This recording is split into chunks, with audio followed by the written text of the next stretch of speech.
Hello,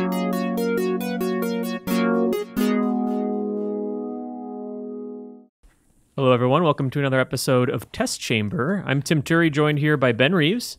How's it going, Tim? Pretty good. We're going to be checking out The Last of Us Remastered for the PS4, which came out today. Yeah, it's exciting, actually. It's super exciting. This was like one of the best games of last generation, and we get to play it again with even better visuals. They got like 1080p native resolution. They got 60 frames per second. They have DLC in there. There's lots of new cool stuff going on in this. So yeah, I think we ranked it the best game on PS3, actually, of the generation. Yeah, it's which is always kind of. I feel like if it's not a year old yet, I mean it's about a year old now, but if it's a game that's sort of newer, you like haven't had as much time to sit on it yet, and you're like, well, is this really gonna hold up? Yeah, but I feel like it's been out over a year now, and I'm like still kind of thinking about it, and still like it still has left an emotional impact with me, and I'm like, yeah, it really holds up. Yeah, and this is a point in the game that's a little bit later on after Joel and Ellie meet up with their friend Bill. And if you're not interested in spoilers, obviously you shouldn't be watching this. But what's going on here is he's helping them get a ride and fix up a truck so they can get the heck out of here. And some interesting traps all over the place. It seems like he's kind of like an isolationist and teaching Joel like improvised weapons, which was kind of fun replaying through this again for the review. It's been kind of cool, like reacquainting myself with how cool the crafting system is and how much I like the gunplay and stuff. So it's been a good time. Yeah, even just oh my gosh, it's so brutal.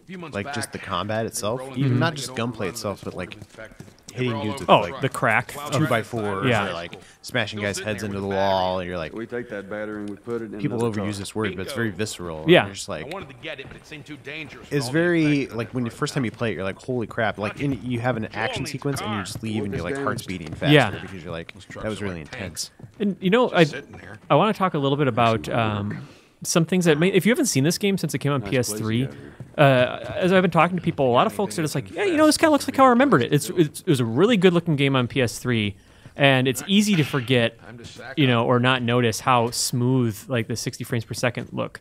So this is 60 frames per second like initiated. Maybe once I'll get outside, I'll check it out again, so it's maybe a little bit more noticeable. And you can dial it back. Yeah, you can lock it in at 30 frames, which is what the original PS3 version was. I wouldn't suggest that unless you're unless it's weird for you and you're some sort of purist. That is not advised. But so this is sort of how it looks, and then you can go into options and into display here and lock it in at 30, and it kind of clicks a little bit. It's it's a little bit, you know, obviously the frames have dropped, and I think it shows. But still looks good. I think it's maybe a little more exaggerated too in this version of the game since it is so much cleaner. Whereas, like, you know, the PS3 is a little bit slightly more like Vaseline on the lens, kind of obscuring the lower frames per second. You know, it's interesting that they even included that mode, like in the options. I guess just covering their bases. You know, yeah, just to be like, hey, in case you're curious. So we chose this part because it's a little bit later into the game.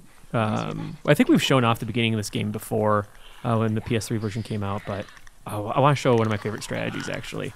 So I'm going to take this bottle, throw it, and then wait for them to converge, and then throw a Molotov. That generally works out pretty well. That's really good if you get like 3 or 4 guys even. Yeah. I remember, I think it was in the school later on when you get to the university, like I was doing that, and it was so satisfying. But yeah, I've still backed myself into some corners, and this game is still really tense, even though I know like all the big story beats and stuff, and I know where it's going for the most part. I actually loved taking a stealth approach most times, where I'd just sneak up on everybody and try to stab them. Yeah, like this. Yep. You got the brick in hand in case you need to throw it. Yep. And the cool thing is, and this isn't something I did much, but was just like hitting him and then just nailing him. Because I think I was pretty afraid of clickers the first time around. And full disclosure, I'm going through on easy this time just to kind of show off the game. Well, you say Off you're, of Bill. you say you're He's afraid gonna of hit me. clickers, but I think rightfully so. They were pretty terrifying. Well, yeah. I mean, if you don't have a shiv and they close the gap, they're gonna one hit you, which is pretty brutal. I think also worth mentioning here is that there's been some cool DLC that's come out for Last of Us since the PS3 version. There's some multiplayer stuff, but I think we're more interested in the Left Behind. Left DLC, Behind, yeah, which fills in a cool gap with Ellie's story. Get out of Okay. here. So yeah, again, let's just assume that folks have played the game. I'm gonna say a spoiler here, but there's a gap where you play as Ellie in the game, and the DLC fills in that gap, and it does it really, really well, and it tells us a little bit more about Ellie before she joins up with Joel, and sort of stuff that happened that's hinted at the end of the game in a conversation between her and Joel, and like. I don't know. I like this game, but I didn't know how much I was going to like that DLC. It was really good, and I'm really happy that this remastered version was the first way I played it. That was like my reintroduction into this game. Yeah, I played it when it first came out, and I was surprised how well it holds up. Like it's pretty much on par, I think, storytelling, production-wise, with the whole rest of the game. Oh yeah, you're like you could slide this into the game itself, and like you almost wouldn't even know. It was like DLC. I'd say arguably one of like the greatest pieces of DLC I've probably ever played. Yeah. Take that, you guys. Were those just? Were they called stalkers? The ones that can hear and see. Yeah, and they're a little bit more aggressive. Yeah. They're more zombie-like, traditional zombie-like. Oh, the other great thing about playing through as Ellie is that she has her amazing switchblade. So all I do is just run around with bricks and knives, and then you just throw them at a dude's face, and then close the gap, and then just jump on them and stab them repeatedly with her knife, which is like, It's coming. oh crap. Yeah, it's nice because her knife doesn't break. Yeah, it never breaks. Joel's shiv. Yeah, like his shivs. You think in the apocalypse you could find maybe like one blade that's a little bit more reliable? A little bit sturdier than the others. There you go. You don't Maybe want- take Bill's machete there. Yeah, he seems like Bill's got it all figured out. Yeah, you don't want clickers to sneak up on you like that. Looks like he's playing a imaginary guitar. Air guitar. All right, that's actually something I noticed with like your action figures, and like Matt Miller has a ton of action figures. Like the default pose for a lot of action figures just makes them look like they're playing air guitar, and they're super into it. Superheroes are really into music. There's got to be more than a couple superheroes that are in like bands and stuff, right? That's also the only thing you pose action figures for, right? Yeah, I mean that's the default. That's the default pose. Yeah, I'm playing through this all over again, and it's been really fun just kind of reminding myself like how amazing this story is, just outside of video games, but just for stories in general. And further reminded me was this Last of Us like one night live thing they did last night. Yeah.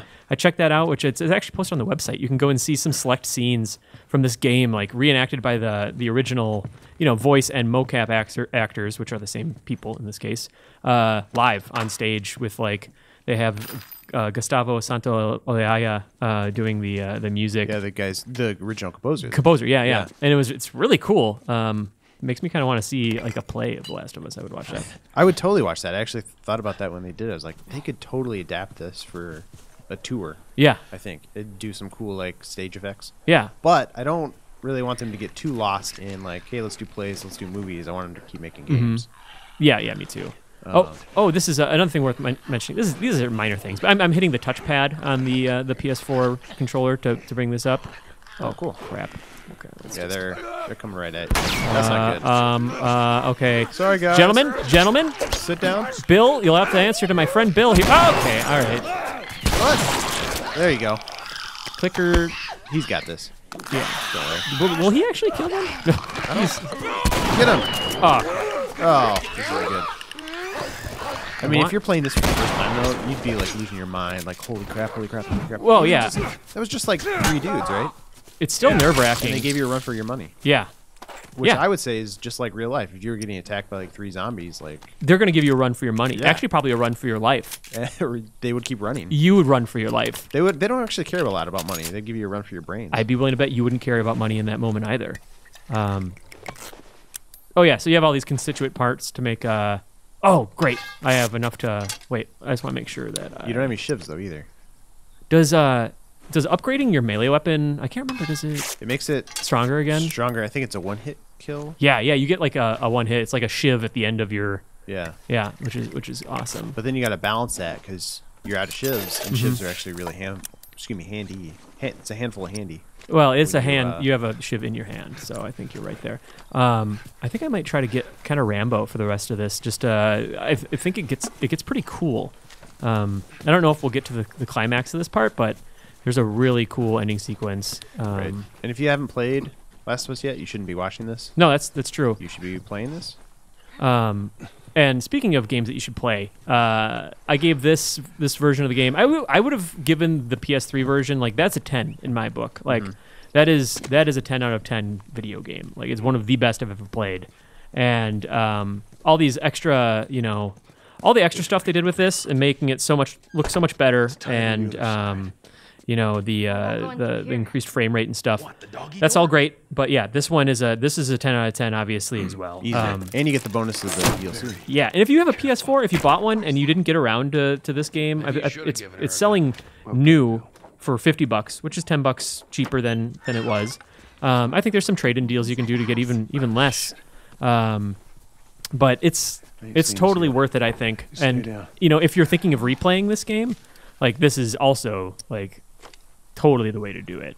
Do you have the bonus? Oh, right. Oh, you got me. Okay, that was see? actually a pretty good. That's what I was saying. Is you didn't make a shiv, and so you were risking your life by not making that. I think I thought I had my. I need revenge on this guy. I think I was under the impression that I had my melee weapon out. Let's see. You should get it out. Here, I'll go like this. There's 2 of them now. Oh, there is another.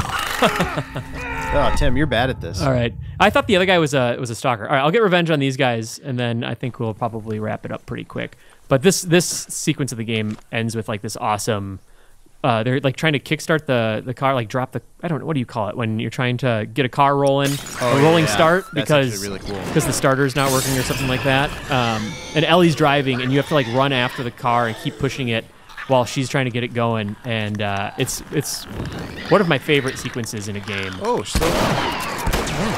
Really easy. Oh crap! Another one. Tim. All right. Well, we could do this all day. Yeah. Tim. All right. Well, I think that's a pretty good look at the game. Yeah. Don't try to talk. Oh, they gave me a shiv. Very nice. Don't try to talk and hunt clickers at the same time. But yeah, this game's awesome. Totally the way to play it. And yeah, thanks for watching Test Chamber. Thanks for coming and playing the game with me, Ben. Yeah. Thank you. Sweet. Looks great. Yeah, thanks for watching, guys.